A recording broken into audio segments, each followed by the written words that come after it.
నేర్చుకుంటున్నాం ఏమిటంటే హృదయ గాయములు అనేటువంటివి, వూండ్స్ ఆఫ్ ద సోల్ అనేటువంటి పాఠాన్ని మనం నేర్చుకుంటూ ఉన్నాం. నిన్నటి దినాన చెప్పినటువంటి ఆ యొక్క మాటలు మీ అందరికీ గుర్తున్నాయి అనుకుంటున్నాను. రాత్రి మనం మాట్లాడుకున్నాయి గుర్తున్నాయి కదండి. మర్చిపోయిన వారు ఎవరైనా ఉంటే ఒకసారి వాళ్ళ జ్ఞాపకం చేస్తారు. హృదయ గాయములు అంటే ఏమిటి, అవి ఎలా పనిచేస్తాయి అనేటువంటి అంశాన్ని కూలంకషంగా నిన్న ధ్యానం చేశాం. హృదయ గాయాలు అవడానికి కారణాలు ఏంటి అనే వాటిని చూసి హృదయ గాయం అంటే ఏంటో తెలుసుకున్నాం. ప్రధానంగా 6 కారణాలు నిన్న మనం నేర్చుకున్నాం. ఏమిటండి అంటే, 1, ద్రోహం వల్ల మన హృదయంలో గాయం ఏర్పడుతుంది. అంటే ఎదుటి వారు మనకు చేసిన ద్రోహం వల్ల మన హృదయంలో గాయం ఏర్పరచబడుతుంది. 2వది, ఎదుటి వారి తిరస్కారం వల్ల మన హృదయంలో గాయము ఏర్పడుతుంది. ఎదుటి వారు మన పట్ల చేసిన పాపపు చర్యను బట్టి కానీ, మనం చేసినటువంటి పాపపు చర్యను బట్టి కానీ మన హృదయంలోనే గాయము ఏర్పరచబడుతుంది. 4వది, నష్టం. ఎదుటి వారి వల్ల మనకు కలిగిన నష్టం వల్ల మన హృదయంలో గాయం ఏర్పడుతుంది.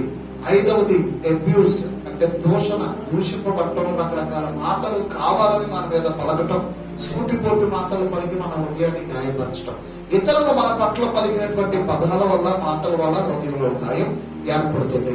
6వది ఏమిటండి, ఆత్మన్యూన్యత భావం. అంటే ప్రతిదీ నా కొరకే అనుకోని, మనకు సంబంధం లేకపోయినా, మనకు అవసరం లేకపోయినా కావాలని నన్నే తక్కువ చేసి మాట్లాడుతున్నారు, ప్రతి విషయంలో నన్నే తిరస్కరిస్తున్నారని ఎవరు ఏమీ చేయకపోయినా మనకు మనమే ఫీల్ అయిపోయి బాధపడేటువంటి తత్వం. కానీ ఈ తత్వం చాలా మందికి ఉంటుందండి. బహు జాగ్రత్తగా ఉంటారు. కాబట్టి ప్రతిదానికి అన్నింటిలో నేనే ఉన్నాను అంటారు. మా ఊర్లో అంటారు, తగుదనమ్మ అంటూ బయలుదేరుతారంట. ఏంటి తగుదనమ్మ అని బయలుదేరుతారంట. అంటే ఏదన్నా గొడవలోకి వెళ్ళి చెయ్యిపెట్టి వచ్చి తన్నించుకుని వచ్చిన తర్వాత ఇంటికి వచ్చిన తర్వాత చెప్తారంట, తగుదనమ్మ అంటూ వెళ్ళో అయిందా బాగా అంటారన్నమాట. అంటే నాకు అన్ని తగుతాయి, నాకు అన్ని తగినవే, నేను అన్నిటికీ బయలుదేరుతాను, నేను అన్నింటిలో వేలు పెడతాను, అన్ని నాకు తెలుసు అనుకుని పరిగెట్టి చివరికి అక్కడ అవమానం వచ్చిన తర్వాత, అక్కడ నింద వచ్చిన తర్వాత, అక్కడ బాధ వచ్చిన తర్వాత, ఆ యొక్క పరిస్థితి వల్ల మనకు నష్టం కలిగిన తర్వాత దాని వల్ల హృదయంలో గాయం పెట్టుకొని బాధపడిపోయి వచ్చేవారు చాలా మంది ఉంటారు. ప్రియమైన సంగమా, నేను ఎందుకు ఈ మాటలు మరలా ఉపోద్ఘాతంగా చెప్తున్నానంటే, కొంతమంది నిన్న రాని వారు ఉన్నారు. హృదయ గాయములు, హృదయంలో గాయాలు ఉంటాయి. ఏముంటాయండి? గాయాలు ఉంటాయి. నమ్మక ద్రోహాన్ని బట్టి అయినటువంటి గాయాలు కానీ, పాపాన్ని బట్టి అయినటువంటి గాయాలు కానీ, దోషణల వల్ల అయినటువంటి గాయాలు కానీ, నష్టం వల్ల అయినటువంటి గాయాలు కానీ, తిరస్కారం వల్ల అయినటువంటి గాయాలు కానీ, ఇలా చాలా రకాలైనటువంటి గాయాలు మన హృదయాల్లో ఉన్నాయి. వాటి నుంచి మనం బయటికి రావాలి. ఆ గాయం హృదయంలో ఉన్నంతసేపు కూడా ఆ గాయం వల్ల వచ్చేటువంటి ఇబ్బంది ఏదైతే ఉందో, ఆ గాయం యొక్క ప్రతిఫలం ఏమైతే ఉందో, ఇంకా బాగా చెప్పాలంటే ఆ గాయం యొక్క పర్యావసనం ఏమైతే ఉందో దాన్ని మనం జీవితాంతం అనుభవిస్తూనే ఉంటాం. ఎందుకండి అంటే ఆ గాయం మన హృదయంలో ఉన్నది కనుక. ఉదాహరణకి, నాకు చేతి మీద దెబ్బ తగిలితే ఆ చేతి మీద తగిలినటువంటి గాయం లేదా దెబ్బ ఏదైతే ఉందో అది ఉన్నంత కాలం నాకు నొప్పే కలుగుతుంది. ఒకరోజు తగ్గిపోయినట్టు అనిపిస్తుంది, కానీ అది పూర్తిగా తగ్గదు. మరలా దానికి ఏదైనా తగిలిందనుకోండి, తగలకూడని వస్తువు ఏదో ఒకటి తగిలి మరలా రేగితే మరలా నొప్పి కలుగుతుంది. ఒక శరీరం పైన భౌతికంగా జరిగినటువంటి గాయం ఎలాంటిదో హృదయపు గాయాలు కూడా అలాంటివే. దానికి దీనికి పెద్ద వ్యత్యాసం ఏమీ లేదు. శరీరంపై తగిలిన గాయాలకు ట్రీట్మెంట్ చేయడానికి అవకాశం మన డాక్టర్ల దగ్గర ఉంటే ఉండొచ్చేమో కానీ, హృదయంలో ఉన్నటువంటి గాయాలకు కావలసినటువంటి ట్రీట్మెంట్ చేయడానికి ఏ డాక్టర్ గారు లేరు. కేవలం హృదయాన్ని తయారు చేసిన దేవుడు మాత్రమే దాన్ని చేయగలరు. కాబట్టి కనిపించే శరీరం పైన తగిలినటువంటి గాయాలు కంటికి కనిపిస్తాయి కనుక ఎలా నయం చేయాలో అర్థమవుతుంది. కానీ హృదయం ఎవరికి కనిపిస్తుందండి? హృదయం కనిపిస్తుందా? నీ హృదయం నీకు కనిపిస్తుందా? ఈ హృదయం నాకు కనిపిస్తుందా? అలా కాదు పాస్టర్ గారు, ఆపరేషన్ చేస్తే డాక్టర్ గారికి కనపడుతుంది అనుకున్నారు కాక, హృదయం కోసం మాట్లాడుతున్నాను నేను, గుండె కోసం మాట్లాడలేదు. గుండె కనిపిస్తుంది, అది మాంసం కనుక. హృదయం కనిపించదు. ఎక్కడుంటది? గుండెలోనే ఉంటుంది, కానీ అది కనిపించదు. కనిపించినటువంటి ఆ యొక్క హృదయపు గాయాలను కట్టగలిగినటువంటి వారు ఎవరు లేరు. దానికి కట్టు కట్టడం సాధ్యం కాదు, దానికి ఆపరేషన్ చేయడం సాధ్యం కాదు, దానికోసం ఇంజక్షన్ ఇచ్చిన ఉపయోగం లేదు, దానికోసం సెలైన్లు ఎక్కించిన ప్రయోజనం ఏమీ లేదు. ఈ ఎక్కించినవన్నీ గుండెలోకి వెళ్తాయి కానీ హృదయంలోనికి వెళ్ళవు. ఉదాహరణకి ఎవరికైనా యాక్సిడెంట్ అయ్యి సెలైన్ల మీద సెలైన్లు పెట్టి లేకపోతే ఇంజక్షన్ల మీద ఇంజక్షన్లు ఇచ్చి అన్ని చేసినా సరే వారి హృదయంలో వారికి ఉన్నటువంటి బాధను తీయగలిగిన వారు ఎవరు లేదు. ఎంత పెద్ద దెబ్బ తగిలినా ఆ దెబ్బను కట్టడానికి డాక్టర్ గారు ట్రీట్మెంట్ చేస్తారేమో, కానీ అంత దెబ్బ తగిలి మరలా ఇంటికి వచ్చిన తర్వాత కూడా కొన్ని గాయాలు మనసులోనే ఉంటాయి. అవి ఎప్పటికీ పోకుండా అలాగే ఉంటాయి. ఈ సెలైన్ ఎన్ని గుండెలోకి వెళ్ళినా, ఎన్ని రక్తంలోనికి వెళ్ళినా, ఎన్ని రక్తంలో కలిసిపోయినా సరే హృదయంలో ఉన్నటువంటి గాయాలలో గాని, హృదయంలో ఉన్న ఆలోచనలో గాని, హృదయంలో ఉన్న తలంపుల్లో గాని ఎన్నడూ ఎప్పుడూ మార్పు కలగడం మనం చూడం. చివరికి తలకు దెబ్బ తగిలినా సరే మనుషులన్నా మర్చిపోతారు, కానీ పాత కక్షలు మాత్రం మర్చిపోరు. రీసెంట్ గా పోయిన సంవత్సరంలో మా మావయ్య గారు, అంటే మా అమ్మగారు అన్నయ్య గారు, ఆయన ఎక్కడికో వెళుతూ ఉంటుంటే ఒక కారు వచ్చి గుద్దేస్తే తలకు పెద్ద గాయమైంది. ఒక 4 రోజులు అసలు మనుషుల్లో లేడు, ఎవరిని గుర్తుపెట్టేవాడు కాదు. భయంకరమైనటువంటి పొజిషన్ లో మేజర్ ఇంజరీ జరిగింది. అలాంటి సమయంలో ఇక అంతా మర్చిపోతాడేమో అనుకున్నామే. ఎవరిని గుర్తుపెట్టేవాడు కదా, మా అమ్మను కూడా గుర్తుపట్టలేదు. అలాగే చాలా బాగా సేవ చేసి అంతా కోలుకున్న తర్వాత ఆయన చాలా విషయాలు మర్చిపోయాడండి. అదేంటో అర్థం కాదు, కానీ గతంలో చేసినటువంటి అతనికి చేయబడినటువంటి కక్షపూరితమైన ఆ కార్యక్రమాలు ఏవైతే ఉన్నాయో, కుటుంబంలో ఎవరెవరు ఎప్పుడెప్పుడు ఎలా తింటారో ఇవన్నీ మాత్రం బాగానే గుర్తున్నాయి. 4 రోజులు నన్ను కూర్చోబెట్టి వాయించేశాడండి. ఆ సేవని తీసే వరకు చిన్నప్పటి నుంచి మొదలెట్టాడు, పెద్ద అయ్యేదాకా అన్ని బాధాకరమైన విషయాలే చెప్తు. మేము అలా ఉండేవాము, ఎలా ఉండేవాము, కానీ అలా చేశారు, ఇలా చేశారు అంటే ఇవేమీ మర్చిపోలేదు. కొన్ని మర్చిపోయాడు, మళ్ళీ అంటే కొన్ని మర్చిపోయాడు. అంటే తను చేసే ఉద్యోగం విషయంలో జరిగించిన ఫైళ్లు మర్చిపోయాడు, వాటి లెక్కలు మర్చిపోయాడు, ఇలాంటివి మర్చిపోయాడు. కానీ గాయాలు మాత్రం మర్చిపోలేదు. తన హృదయంలో తనకు పడిన గాయాలు మాత్రం మరపుకు రాలేదు. అంటే అన్ని ఇలాగే ఉంటాయని నా ఉద్దేశం కాదు, కానీ హృదయ గాయాలు ఎంత తీవ్రంగా పనిచేస్తాయన్న దానికోసం నేను చెప్తా ఉన్నా. కొన్నిసార్లు అది కూడా మర్చిపోవచ్చు. అంటే ఆ దెబ్బ తీవ్రతను బట్టి, అప్పటి పరిస్థితులను బట్టి కొన్నిసార్లు అసలు గతమేమి గుర్తు రాకుండా అంత నూతనంగానే గుర్తు వచ్చేటువంటి పరిస్థితి రావచ్చేమో. అయితే నా ఉద్దేశం ఏమిటండి అంటే, హృదయ గాయములు చాలా తీవ్రమైనవి. ఎలాంటివండి? చాలా తీవ్రమైనవి. ఇంకా బాగా చెప్పాలంటే హృదయ గాయములు చాలా ప్రమాదకరమైనవి. ఈ రోజు లోకంలో జరుగుతున్న అసాంఘికమైనటువంటి కార్యకలాపాలకి ప్రధాన కారణం ఏమిటండి అంటే హృదయంలో ఉన్న గాయాలే. ఈ రోజు భయంకరమైనటువంటి దారుణమైనటువంటి దొంగతనాలకు కానీ, హత్యలకు కానీ, రకరకాల పరిస్థితులకు కానీ కారణాలు ఏమిటండి అంటే హృదయంలో ఉన్నటువంటి గాయాలు. సో ఈ రోజు మనం నేర్చుకోబోయేటువంటి అంశం హృదయ గాయముల యొక్క పర్యవసనాలు ఏమిటి, అవి ఎంత ప్రమాదకరమైనవి. ఎస్, మనం హెడ్డింగ్ రాసుకోవచ్చు, result of this soul wounds, ఈ యొక్క consequences of the soul wounds. ఈ హృదయ గాయముల యొక్క పర్యవసనములు, హృదయ గాయం యొక్క పర్యవసనం, అవి ఎలాంటి పర్యవసనాలను తీసుకుని వస్తాయి, ఎలాంటి పరిస్థితులను మన జీవితాల్లో, మన కుటుంబాల్లో ఏర్పరుస్తాయి, సమాజంలో ఏర్పరుస్తాయి అనేటువంటి విషయాన్ని మనం జాగ్రత్తగా ఆలోచించేద్దాం. చూడండి, ఒక మనిషిలో హృదయ గాయం ఉంటుంది అనేటువంటిది మనం అర్థం చేసుకున్నటువంటి విషయం. ఇప్పుడు ఈ హృదయ గాయం అనేటువంటిది ఫస్ట్ గాయంగానే అవుతుంది, చిన్న గాయం అవుతుంది. అంటే చిన్న దెబ్బ, ఒక తగిలినటువంటి చిన్న దెబ్బలా ఉంటుంది. నెమ్మదిగా ఇది కొన్ని మార్పులు చేసుకుంటది. ఈ గాయం కొన్ని మార్పులు చేసుకుంటది. ఈ మార్పుల్ని దాని కాన్సిక్వెన్సెస్ అంటాం, దాని ఫలితాలు అని అంటాం, లేకపోతే పర్యవసనాలు అని అంటాం. మొట్టమొదటి మార్పు లేకపోతే మొట్టమొదటి పర్యవసనం ఏమిటండి అంటే బిట్టర్నెస్ ఇన్ ద హార్ట్. హృదయంలో కక్షను కలిగిస్తుంది. ఏం కలిగిస్తుందండి? కక్ష. హృదయ గాయము జరిగించేటువంటి మొదటి పని కక్షను కలిగించేటువంటి పని. సో కక్ష అనేటువంటిది చాలా మంది జీవితంలో చూస్తాం. కక్ష అనేటువంటి పదానికి ప్రధానమైనటువంటి అర్థం ఏమిటండి అని అంటే క్షమించలేకపోవడం అని అర్థం. కక్ష ఎవరికి ఉంటుందండి? క్షమించలేని వారికే ఉంటుంది. కాబట్టి నేను చాలా మంచివాడినండి, పాస్టర్ గారు నా ఎంత మంచివాడు లోకంలో ఎవరు ఉండరండి, నా ఎంత మంచి వ్యక్తి మా సమాజంలో కానీ, మా ఇంట్లో కానీ, మా కుటుంబంలో కానీ, మా పొలంలో కానీ, మా మతంలో కానీ, మా వర్గంలో కానీ ఎవ్వడూ ఉండడండి.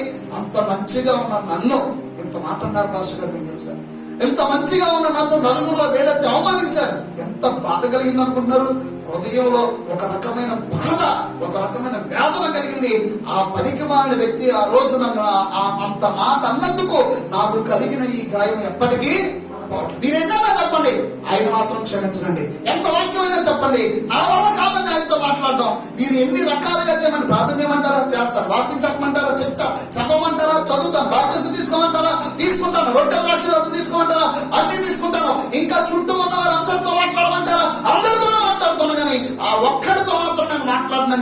ఎందుకంటే ఆ రోజు నాకు తగిలిన దెబ్బ లాంటిది అంటే అర్థం క్షమించలేకపోతున్నాం. ఏం చేయలేకపోతున్నాం? సో హృదయంలో ఒక రకమైనటువంటి కక్షపూరితమైనటువంటి భావం, క్షమించలేనటువంటి తత్వం, ఆ కక్షతో మనం ఏం చేస్తున్నామో అర్థం కానటువంటి పరిస్థితి. ఈ కక్ష అనేటువంటిది చాలా ప్రమాదకరమైంది. ఏమంటే హత్యలు ఎందుకు జరుగుతున్నాయి? కక్షల వల్ల జరుగుతుంది కదా. సో కక్ష వల్ల జరిగేటువంటి రెండింటిని చాలా ప్రధానంగా మీకు చెప్తారు. కక్ష అనేటువంటిది ఇతరులకు హాని చేయనట్లుగా చేయను, రెండోది ఇతరులను హత్యకు గురి చేయను. అంటే కక్ష అనేటువంటిది it will harm to others and it will make us to do the murder. ఒక హత్యను గావించినట్లుగా, హత్యను చేయగలిగినట్లుగా చేసేటువంటిది కక్ష.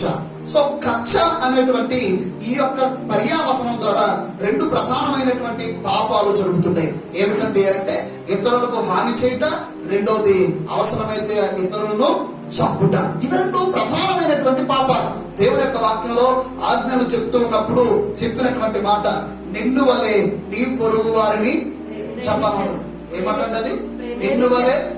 ఇది వాక్యం, ఇది దేవుని యొక్క విధానం, ఇది దేవుడు మన దగ్గర నుంచి కోరుకుంటున్నటువంటి పరిస్థితి. దేవుడు మన దగ్గర నుంచి కావాలనుకున్నది ఏమిటండి అంటే నిన్ను వలె నీ పొరుగు వారిని ప్రేమించు. ఎవరండి పొరుగువారు అని అంటే అందరూ పొరుగువారే. ఏ వీరు వారు అని చెప్పడానికి ఏమీ లేదు. సహోదరులు మాత్రమే పొరుగువారు కాదు, సహోదరులు కాని వారు కూడా పొరుగువారే.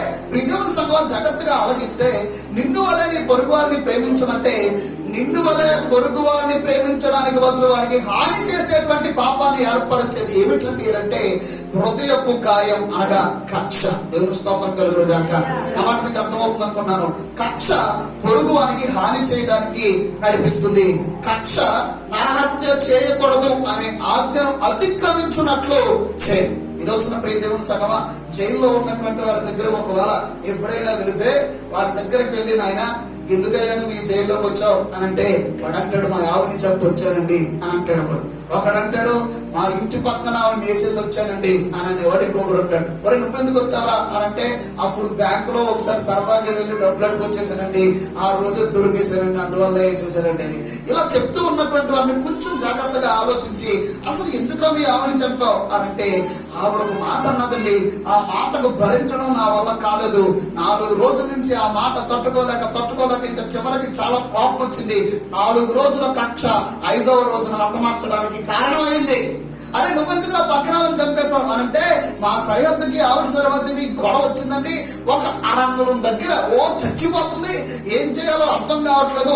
సంవత్సరం బట్టి ఎన్ని బాధలు చేసినా, ఎంతమందిని తీసుకొచ్చి తీర్పులు తీర్చినా సరే అరణ్యంలో నేను ఇవ్వను అని చెప్తుంటే ఒకేసారిగా కోపం వచ్చింది.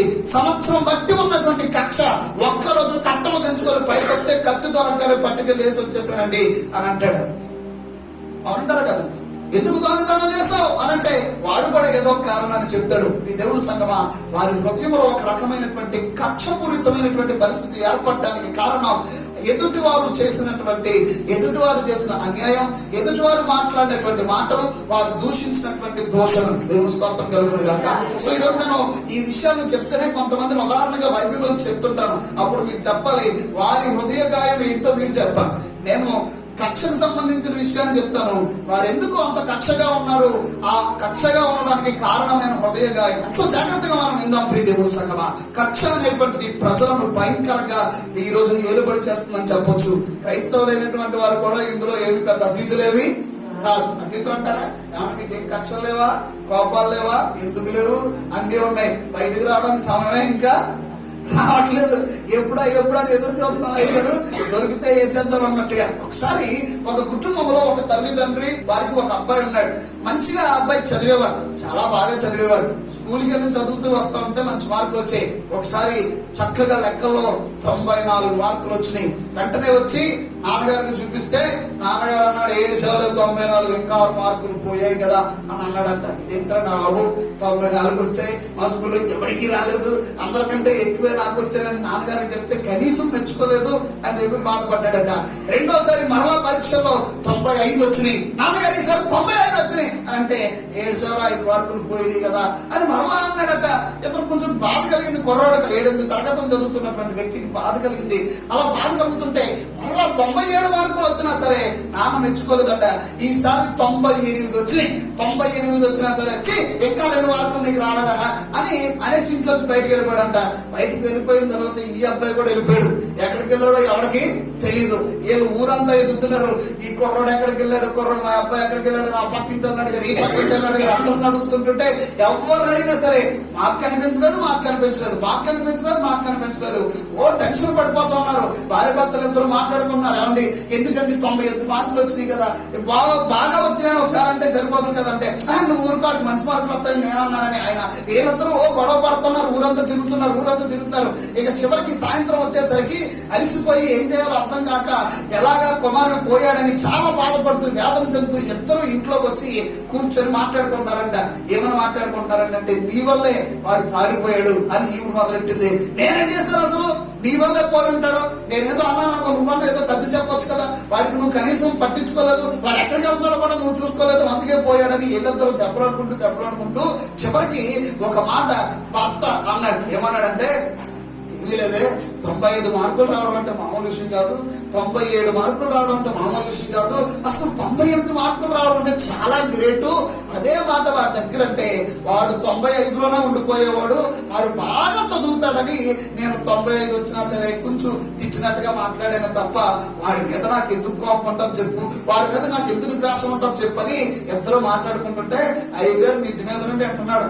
ఆయన పెద్ద రాయి పట్టుకుని రెడీగా కూర్చున్నాడంట. నాన్న ఎప్పుడు ఇంట్లోకి వస్తాడు, ఆ నెత్తి మీద ఒకటి వేసేద్దామని. ఎందుకంటే 98 వచ్చినా సరే దాన్ని అప్పుడు లెక్క చేయట్లేదు, నేను ఏం చేయాలో అర్థం కావట్లేదని ఇక కోపం తూగిపోయి పెద్ద రాయి పట్టుకొని నాన్న కిందకి రాగానే ఆ అటక మీద నుంచి వేసేద్దాం అనుకున్నవాడు తప్పేమో కిందకి దూకి అయ్యి బాబోయ్ పంప మురిగిపోదును అన్నాడంట.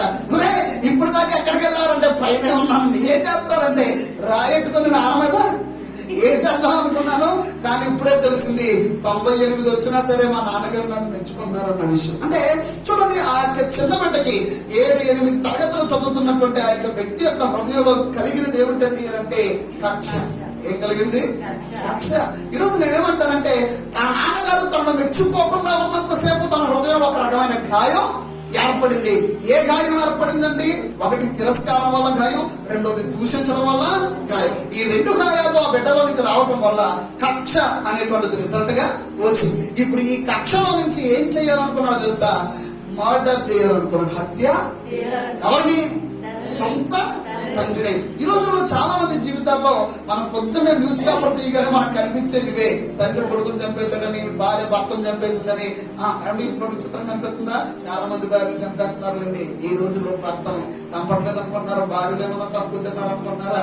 ఈ రోజుల్లో అంటారు, నాకు రాదా చంపడం, నాకు రాదా తాగడం, నాకు రాదా తిట్టడం, నాకు రాదా తినడం, నాకు రాదా తనడం అన్న వాళ్ళు ఉన్నారు ఈ రోజుల్లో. ఏమంటారా లేదా? క్రైస్తవులు అయినటువంటి వారి జీవితాల్లో జాగ్రత్తగా మనం గమనిస్తే ఈ రోజున చాలా మంది వారి జీవితాల్లో వారి కుటుంబాల్లో గొడవలతోనూ సమస్యలతోనూ భయంకరమైనటువంటి ద్వేషాలతోనూ రగిలిపోతున్న పరిస్థితులు ఉన్నాయి. దానికి కారణం ఏదో ఒక రోజు అన్న మాట, ఏదో ఒక రోజు చేసినటువంటి గాయం, ఎప్పుడో ఒక రోజు అవమానించిన అవమానం, నలుగురులో పెట్టి తిట్టేసినటువంటి తిట్లు. నేను స్తోత్రం నలుగురు కాక మా పాస్టర్ గారు ఒకసారి పిలిచి నన్ను అన్నది, కాబట్టి మీరు ఎప్పుడైనా తిట్టాలనుకుంటే ఇంట్లోనే తిట్టండి, నేను ఎక్కడ తిట్టొద్దన్నాను. నేను స్తోత్రం కదా ముందే చెప్పో సంతోషం, నా గురించి వేసేది పడింది అనుకున్నాను. మనసులో ఏమైనా చెప్పకపోతేమో పొరపాటును తిట్టా ఉండడానికి కొంచెం గాయం ఏర్పడుతుంది. ఎందుకని అంటే ప్రతి భార్య, ప్రతి భర్త ఏమని కోరుకుంటారండి అంటే, ఇంట్లో ఎలా ఉన్నా బయట మాత్రం రాజులాగే ఉండాలనుకుంటారు. అవునా కదా? ఈ లోకంలో సాగుతుంది, ఇంట్లో పిల్లి ఇదో పులి, అందరూ పుల్లాగా ఉండాలనుకుంటారు, అందరూ గొప్పగానే ఉండాలనుకుంటారు. కాబట్టి ఎప్పుడు కూడా భర్తలు జ్ఞాపకం చేసుకోవాలి బాగుగా. ఏమిటండి అంటే, మీరు ఇంట్లో ఎన్ని తిట్టినా పర్లేదు, బయటకు వచ్చిన తర్వాత బంగారం ఉండే, లేకపోతే తేడా జరుగుతుంది. దేవుని స్తోత్రం కలుగును గాక. హల్లెలూయా. సో ఖచ్చితంగా నేను ఏమంటానంటే, ఇలాంటివి గాయాలను రేపేవి, ఇలాంటివి గాయాలను కలిగించేవి. ఈరోజు నేనేమంటానంటే ప్రియ దేవుని సంగమా, హృదయంలో గాయాలు కలిగించేటువంటి పనులు ఏదో ఒక రోజు ఎప్పుడో జరుగుంటాయి. దాన్ని కక్షగా పెట్టుకొని ఇతరులకు హాని చేయడానికి ప్రయత్నించడం. మనకు కయ్యను హేబెల్ గారి గురించి తెలుసు. ఆదికాండం 4వ అధ్యాయము 3-5 వచనాలలో ఆ సంఘటన ఒకసారి జ్ఞాపకం చేసుకున్నాం. కొంతకాలమైన తర్వాత కయ్యూను ఏం చేశాడంటే, పొలము పంటలో కొంత దేవునికి అప్పగించాడు. హేబెలు కూడా తన మందలో పంపిన వాటిని కొన్ని తెచ్చెను. అతడు కూడా కొన్ని అర్పణగా తీసుకొచ్చాడు. యెహోవా ఏబేలును అతని అర్పణను లక్ష్య పెట్టెను. కయీనును అతని అర్పణను ఆయన లక్ష్య పెట్టలేదు. కాబట్టి కయ్యూనుకి మిక్కిలి కోపం వచ్చి అతడు తన ముఖమును చిన్నబుచ్చుకొనగా. చూడండి, ఇక్కడ జరిగినటువంటి సంఘటన ఏమిటండి అంటే కయ్యూనికి కోపం వచ్చింది. ఏమొచ్చింది? కోపం వచ్చింది. ఇంకా బాగా చెప్పాలంటే కయ్యూను అలిగాడు. ఎవరి మీద అలిగాడు చెప్పాలి. ఇక్కడ జాగ్రత్తగా విందాం, జాగ్రత్తగా చెప్దాం. కయ్యూను ఎవరి మీద అలిగాడు? హేబేలు మీద అలిగాడా? దేవుని మీద అలిగాడు? దేవుని మీద అలిగాడు. కయ్యూను హేబేలు మీద ఏమీ అడగలేదు. కయ్యూనికి హేబేలు మీద కోపం ఏమీ లేదు. ఎవరి మీద కోపం ఉంది అంటే దేవుని మీద కోపం ఉంది. ఇప్పుడు ఈ కోపాన్ని ఎవరి మీద చూపించాలనుకున్నాడు అంటే ఆ కోపానికి కారణమైనటువంటి హేబేలు మీద చూపించాలనుకున్నాడు. దేవుని చేత కయ్యూను గాయపరచబడ్డాడు. ఎవరి చేత గాయపరచబడ్డాడు? జాగ్రత్తగా వినాలి. ఇక్కడ గాయం కయ్యూనికి జరిగింది. ఎవరికి జరిగిందండి? హేబేలుకి జరిగిందా? కాదు, కయ్యూనికి గాయం. ఇప్పుడు గాయమైనటువంటి కయ్యూను ఎవరి వల్ల గాయపరచబడ్డాడు? బాగా చెప్పాలి. దేవుని చేత గాయపరచబడ్డాడు. ఎవరి చేత? చూడండి, ఈ గాయం ఏంటంటారు ఒకసారి మీరు చెప్పండి. బాగా కయ్యూనులో ఉన్నటువంటి గాయం ఏదై ఉంటది? ద్రోహమా, తిరస్కారమా, పాపమా, నష్టమా, తిరస్కారం. ఎగ్జాక్ట్లీ కదండి. దేవుని చేత తన అర్పణ ఏం చేయబడింది? తిరస్కరించబడింది. చాలా జాగ్రత్తగా ఆలోచించారు. ఇక్కడ కయ్యూను హృదయంలో గాయించబడ్డానికి ప్రధానమైనటువంటి కారణం నెంబర్ 1 తిరస్కారం. ఏమిటండి? తిరస్కారం. తిరస్కరించబడటం. తన జీవితంలో తిరస్కారాన్ని ఎదుర్కోవాల్సినటువంటి అవసరం వచ్చింది. దేవుడు ఎప్పుడైతే కయ్యూను అర్పణను తిరస్కరించాడో కయ్యూనులో చాలా కోపం వచ్చింది. ఏంటి అసలు? నేను కూడా అర్పణ చేశాను, హేబేలు కూడా అర్పణ చేశాడే, ఇంత చక్కగా అర్పణ అర్పిస్తే ఈ అర్పణను స్వీకరించకుండా నన్ను దేవుడు తిరస్కరిస్తాడా? నన్ను తిరస్కరించి వాడిని అంగీకరిస్తాడా? దేవుడు స్తోత్రం కలుగును గాక. ఇప్పుడు ఈ తిరస్కారం వల్ల ఏం జరిగిందండి అంటే అసూయ కలిగింది. ఏం కలిగింది? అసూయ వల్ల ఇంకొకటి ఏమొచ్చిందండి అంటే కక్ష కలిగింది. సో తిరస్కారం అనేటువంటి గాయం అసూయ అనేటువంటి పాపాన్ని కలిగించింది. అసూయ అనేటువంటి పాపం కక్ష అనేటువంటి పరిస్థితిని తీసుకుని వచ్చింది. ఈ కక్ష వల్ల నరహత్య చేయడానికి ముందుకు వెళ్ళేటువంటి పాపం తన ముందు నిలిచింది. విపరీతమైన కోపంతో రగిలిపోతున్నటువంటి పరిస్థితి. కక్ష కలగడానికి కారణం తిరస్కారం. ఈరోజు చాలా సందర్భాల్లో మనల్ని కూడా చాలా మంది తిరస్కరించిన వారు ఉంటారు. ఏమండి? తిరస్కరించిన వారు ఉంటారా? ఉంటారు. మనల్ని కూడా తిరస్కరించిన వారు, తిట్టిన వారు, కాదన్న వారు, చీకొట్టిన వారు, హేళన చేసిన వారు, అవమానించిన వారు, వెటకారం చేసిన వారు. ఏమంటే తిరస్కారం అని అంటే వెటకారం కూడా ఒక రకమైనటువంటి తిరస్కారమే. హేళన. రోడ్డు మీద వెళతా ఉంటుంటే చక్కగా ఉన్నటువంటి వ్యక్తులు, అందంగా ఉన్నటువంటి వ్యక్తులు వెళుతుంటే వారి పక్కన మనం అందంగా లేకుండా ఒకవేళ వెళ్ళినట్లయితే వారిని చూసి మనల్ని తిరస్కరించిన వారు, హేళన చేసిన వారు ఉంటారు. కాబట్టి మనం అందంగా ఉంటే మెచ్చుకునేవారు ఉంటారు, అందంగా లేకపోతే తిరస్కరించేవారు ఉంటారు. అందంగా ఉండి వారికి కోపం వస్తే మెచ్చుకోకుండా తిరస్కరించేవారు కూడా ఉంటారు. నేనేమంటానంటే తిరస్కారం. భార్య ద్వారా తిరస్కరించబడిన వారు ఉన్నారు, భర్త ద్వారా తిరస్కరించబడిన వారు ఉన్నారు, తల్లిదండ్రుల వల్ల పిల్లలు తిరస్కారానికి గురైన వారు ఉన్నారు, పిల్లలు కూడా తల్లిదండ్రులను చూడాల్సినటువంటి సమయంలో తిరస్కారానికి గురైనటువంటి వారు ఉన్నారు. కాబట్టి ఈరోజు చాలా మంది వృద్ధులు ఉన్నారంటారా లేదంటారా? ఈ వృద్ధులందరి హృదయాల్లో ఏమున్నాయో చెప్పండి. వృద్ధుల హృదయాల్లో ఏమున్నాయండి? సంతోషాలు ఉన్నాయా? ఏమంటే ముసలి వాళ్ళ హృదయాల్లో ఆనందాలు ఉన్నాయా? ఏమంటే ముసలి వాళ్ళ హృదయాల్లో ఆనందాలు ఉన్నాయా? చిన్నప్పుడు మనవడు అనేవాడు అమ్మమ్మ అనేవాడు. చిన్నప్పుడు మనవడు మామగారు అని పిలిచేవాడు. పెద్ద ఎదిగిన తర్వాత కొంచెం వయసు వచ్చాక ముసల్దానా అంటున్నాడు. ఏమంటున్నాడండి? అప్పుడేమో మామగారు అమ్మమ్మగారు అనేవాడు. మరి ఇవి ఇప్పుడేమో రోగం వచ్చిందిరా నాయన, నీకు కొంచెం ఎదిగావలేదో నన్ను ముసలదానమే ముసలదాన అన్నాడు. ఉన్న పొలంగా అప్పటికప్పుడు ఎలా మారిపోయింది వీడి మనసు తెలియట్లేదు. సరే మనసు మారిపోయింది కదా అంటే కొంచెం పెద్దదిగిన తర్వాత ఆ ముసల్దానికి ఏదో పాడేయండి, ఆ ముసల్దాన్ని అక్కడో పాడేయండి, ఆ ముసల్దాన్ని ఇంట్లోంచి బయట పెట్టేయండి, ఆ ముసల్దాన్ని ఇలా రకరకాల పదాలు మాట్లాడుతుంటే ఓ పక్క మనవడు, ఓ పక్క కొడుకు, ఓ పక్క కోడలు, కానీ ఓ పక్క ఇంకా ఎవరైనా వస్తే వాడు, వీళ్ళందరూ రకరకాల మాటలు అంటుంటే ఎవరిని ఏమి అనలేక, ఎక్కడికి వెళ్ళలేక, ఎవరిని ఏమి అనగలిగేటువంటి స్తోమత లేక, ఎవరి మీద కోపగించడానికి కూడా అవకాశం లేక హృదయంలోనే నలిగిపోతూ గాయాలకు గురైనటువంటి అనేక మంది వృద్ధులు మన కుటుంబాల్లోనే ఉన్నారు. ఈరోజు ఒకవేళ మీరు ఈ పిల్లల విషయంలో చాలా సంతోషంగా ఫీల్ అవ్వచ్చేమో, పెద్ద అయిన తర్వాత వారి మాట్లాడే మాటల వల్ల గాయాలు ఏర్పడే అవకాశం ఉంది. అందుకే ఈ మాటలు చాలా జాగ్రత్తగా వినాలి సుమా.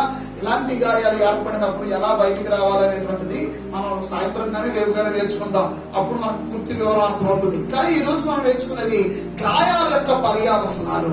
కక్ష అనేటువంటిది గాయం అయి ఇతరులకు హాని కలిగిస్తుంది. కయ్యూను తన హృదయంలో గాయపరచబడ్డాడు. తిరస్కారపు గాయం. తిరస్కారం అనేటువంటి గాయం ఎంత ప్రమాదకరంగా ఉందండి అంటే మరణానికి దారి తీస్తుంది. హృదయ గాయాలు ఎంత ప్రమాదకరమైనవి అంటే మరణానికి దారి తీసేవి, చంపడానికి దారి తీసేవి, హత్య చేయడానికి దారి తీసేవి. జీవితంలో ప్రధానమైనటువంటి అంశం ఏమిటండి అంటే మరణం. జీవితంలో ప్రధానమైన అంశం ఏమిటండి? మరణం. చిన్నప్పటి నుండి కూడా చిన్నపిల్లల్ని జాగ్రత్తగా పెంచుతాం. ఎక్కడి నుండి కాపాడడానికి? దేని నుండి కాపాడడానికి అంటే మరణం నుంచి. వాళ్ళు పడిపోయినా సరే మనకు భయం. ఎక్కడ ఏం పట్టుకుంటారని భయం, ఎక్కడికి వెళ్తారన్న భయం, ఏం తాగుతారేమోనన్న భయం, ఏం తినేస్తారేమోనన్న భయం. అందుకనే ప్రతి క్షణం వారి మీద కన్ను ఉంచి మా పిల్లలు ఎలా ఉంటున్నారని ఏ పని చేసుకుంటున్నా సరే ఒక దృష్టి వాళ్ళ మీద పెట్టకుండా పెంచం. చిన్నప్పటి నుంచి పెద్ద అయ్యేంత వరకు కూడా వారిపైన దృష్టి పెట్టి పెంచి నడిపించి జాగ్రత్త వహించడానికి ప్రధానమైన కారణం చచ్చిపోతాడేమోనన్న భయం. ఏ సమయంలో మరణాన్ని తెచ్చుకుంటాడేమోనన్నా భయం. ప్రమాదకరమైన లోకంలో ఉన్నాం, ప్రమాదకరమైన పరిస్థితుల్లో ఉన్నాం, ప్రమాదకరమైనటువంటి స్థితిగతులు ఎదుర్కొంటున్నాం కనుక మరణం అనేటువంటిది వాడికి రాకుండా జాగ్రత్త పడడానికి బాగా పెంచితే ఇలా పెంచుకొని ఉన్నటువంటి హేబేలు జీవితంలో జరిగినటువంటి పరిస్థితి తన అన్న చేత హత్య చేయబడ్డాడు. ఎంత దారుణం ఏమండి! ఎంత బాధ, ఎంత వేదన. సొంత అన్నయ్య తమ్ముడు చంపేస్తున్నాడు. దేనికోసం అనంటే నన్ను తిరస్కరించారన్న గాయం చేత. చూసారా ఏమండి? సొంత తమ్ముడే కదా, రక్తం పంచుకొని పుట్టినవాడే కదా, దేవుడు అంగీకరించింది. బయట వాడు అర్పణ కాదు, మీ తమ్ముడే అర్పణే కదా. ఆ ఆలోచన కయ్యానికి ఎందుకు రాదు? ఆ మాట మీకు అర్థం అవ్వాలనుకుంటున్నా. మీ దేవుడి సంగమ ఎక్కడో ఉన్నవాడే అర్పణ కాదు, అంగీకరించింది మీ సొంత తమ్ముడే. తమ్ముడికి నీకు కాదు తేడా ఏముంది? ఒకే కడుపును పుట్టినవారు కదా, ఒకే చోట పెరిగిన వారు కదా, ఒకే రోజు ఉంటున్నారు కదా. పోలరా నీది అంగీకరించినా ఒకటే, నాది అంగీకరించినా ఒకటే, నువ్వు నేను ఒకటే కదా, ఒక తల్లి కడుపును పుట్టినటువంటి అన్నదమ్ములనే కదా, ఎందుకులే అని వదలలేకపోయాడు. ఏం చేస్తున్నాడండి అంటే సొంత తమ్ముడిని కూడా హత్య చేయడానికి ఇష్టపడినటువంటి వ్యక్తిగా ఉన్నటువంటి కక్షను కలిగించింది. ఏమిటండి అంటే హృదయపు గాయం. హల్లెలూయా. ఆ మాట మీకు అర్థం అవ్వాలి. హృదయపు గాయాలు ఎంత ప్రమాదకరమైనదో. కేవలం హృదయపు గాయం. హృదయంలో అయిన గాయం సొంత తమ్ముడని కూడా చూడకుండా నష్టాన్ని కలిగిస్తుంది. ఈరోజు హృదయ గాయాలు చాలా విపరీతమైన స్థాయిలో ఉన్నాయని చెప్పొచ్చు. ఏ కుటుంబంలో కూడా అన్నదమ్ములు కలిసి ఉండట్లేదు. ఉన్నారండి? మీ కుటుంబాల్లో అన్నదమ్ములు అందరూ కలిసి ఉన్నారా? మీ అన్నదమ్ములతో మీరు నిజంగా సమాధానంగా మాట్లాడుతున్నారా? ఇంటి విషయాల్లో, ఆస్తి విషయాల్లో, పంపకాల విషయాల్లో ఏం జరుగుతున్నాయి? హృదయంలో గాయాలు ఏర్పడుతున్నాయి. ఆ రోజు మా అన్నయ్య గారికి అన్ని ఉండాలని వాడి కోసం నేను మానుకుంటే ఈ రోజు కనీసం నాకు ఇల్లు ఇవ్వడానికి కూడా ఇష్టపడలేదు. ఈ ఇల్లు కూడా వాడే తీసేసుకోవడానికి వచ్చాడా అని చెప్పి ఎన్నో మాటలు పడి ఎంతో గాయం పెట్టుకుని ఈ రోజు నా హృదయ గాయం చేత కదండి మాట్లాడుకోవడం మానేశారు. హృదయ గాయం చేత కదా సమాధానం లేకుండా అయిపోయింది. ఈ రోజు నేను అంటాను ప్రియ దేవుని సంగమా, అన్నదమ్ముల మధ్య సంబంధ బాంధవ్యాలను సంపూర్ణంగా తెంచి వేసేది హృదయ గాయం. అది మీలోనైనా ఉండొచ్చు, లేకపోతే ఎదుటి వారిలోనైనా ఉండొచ్చు. కుటుంబంలో ఐక్యతలు లేకుండా చేసేది హృదయ గాయం. కుటుంబంలో సమైక్యతలు సంపూర్ణంగా నాశనం చేసేది హృదయపు గాయం. కుటుంబంలో విచ్ఛిన్నమైపోయి ఎవడి దారి వాడిదే అన్నట్టుగా చేసేసినటువంటి భయంకరమైనటువంటి జబ్బు హృదయ గాయం. ఈ రోజున పెంచి పెద్ద చేసి పోషించి ఉన్నత స్థాయిలో మనం నిలబెట్టిన మన తల్లిదండ్రులు రోజు కూర్చొని వ్యాపించి ఏడ్చి ఏమీ చేయలేక నిశ్చేస్తులుగా ఉండిపోవడానికి కారణం హృదయ గాయం. ఈ రోజున ఆ హృదయ గాయాల నుంచి మనం బయటకు రావాలి. దేవుని స్తోత్రం కలుగును గాక. ఈ హృదయ గాయాలు ప్రపంచాన్ని ఏలుబడి చేస్తున్నాయి. వాటిలోనే మనం కూడా ఉన్నాం, వాటితోనే మనం బ్రతుకుతున్నాం. అందులో కక్ష ఒక రకమైన భయంకరమైనది. కక్ష అనేటటువంటి హృదయ గాయం యొక్క రిజల్ట్ వల్ల వచ్చేటువంటి పాపాలు ఒకటి ఎదుటి వారికి హాని చేయడం అంటే ఆజ్ఞ అతిక్రమం, హత్య చేయడం అది కూడా ఆజ్ఞ అతిక్రమం. అంటే దేవునికి వ్యతిరేకంగా మనం మార్చేది కూడా హృదయ